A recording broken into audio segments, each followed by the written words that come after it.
Michael Costin, Columbia senior saber fencer. Columbia's men's saber squad undefeated this year. Not the men's saber squad, the men's team. Men's team as a whole. All right, even better.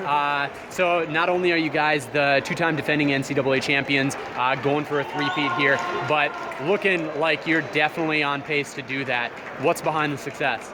Well, we've got just a great lineup, like great depth, especially in men's foil and men's saber. We can really just throw anybody out there and have great success. Our men's epic squad is the same way. We've just been dealing with some adjustments, some injuries, stuff like that. But I don't think we've had our top A squad fenced together yet across all the weapons. Even in saber, we haven't had all our three top guys fenced together at the same time, and we're still cruising so far.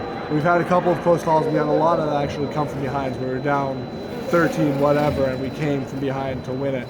But it's been interesting, but it's been also for me personally interesting to coming at it from a senior with more experience. We've got lots of young bloods coming in. I have to be the cooling presence now, which was not ever really my style until more recently. So for me, that's been a really interesting adjustment. And of course, like the graduating class last year, some hammers in there. You know, Jake Hoyle, two-time NCAA champion. You got Jeff Loss, who just had a top 16, top 32 in a World Cup. But of course, still you got guys like yourself, Kelvin, Gabe Cano, others. The young bloods, though, tell us who's impressed you most with this freshman class? Well, we've got two really great freshmen this year, at least on the men's side. Sam Mullis in men's foil, just unbelievable force. I think he was cadet world champion. And Andrew Dotto, who's in my own weapon, men's saber, and he's got great energy. I think at least one time world team member, and he's really brought the fight.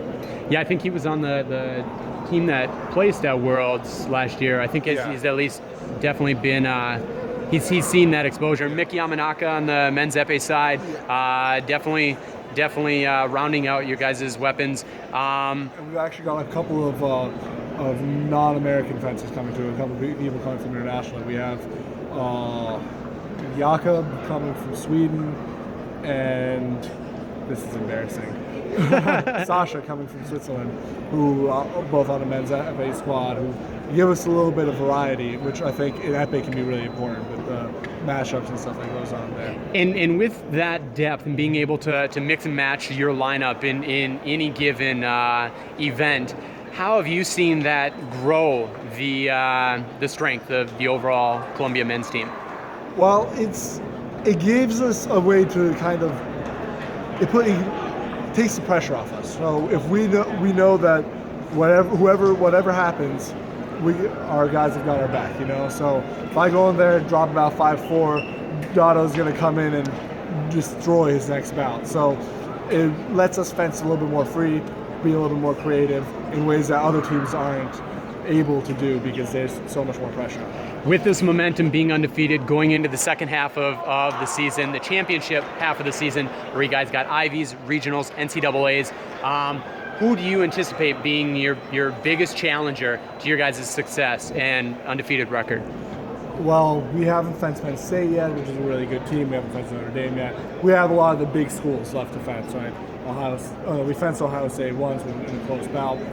But, and then, of course, on the Ivy League stage, there's Penn, Harvard, and Princeton. Really, in the Ivy League, anybody can beat anyone, especially at Ivy League championships, where you get too excited after beating one team, you're going to be out of gas for the next team. So it's always tough there, but we're, of course, trying to bring it home all the way this time with no more ties. All right, well, best wishes on continued success. We'll see you at Ivies. Okay, sounds good.